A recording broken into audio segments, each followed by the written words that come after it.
അന്ന് അപ്പൻ എന്റെ കണ്ണുകളിൽ കണ്ട ആ നിയോഗം എന്താണെന്ന് എനിക്കിപ്പോൾ മനസ്സിലാവുന്നുണ്ട്. ഈ നാടിനു വേണ്ടി തിരഞ്ഞെടുക്കപ്പെട്ടവനാണ് ഞാൻ, ഇവിടെ കാവലായി നിൽക്കേണ്ടവൻ. ഞാൻ കൂടെയുള്ളപ്പോൾ അവരുടെ മുഖത്തെ പ്രതീക്ഷ എനിക്ക് കാണാം.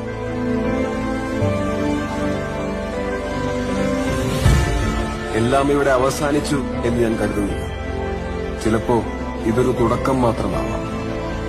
നശിപ്പിക്കാനും കൊന്നു തിന്നാനും ഇനിയും പല ശക്തികൾ വന്നേക്കാം.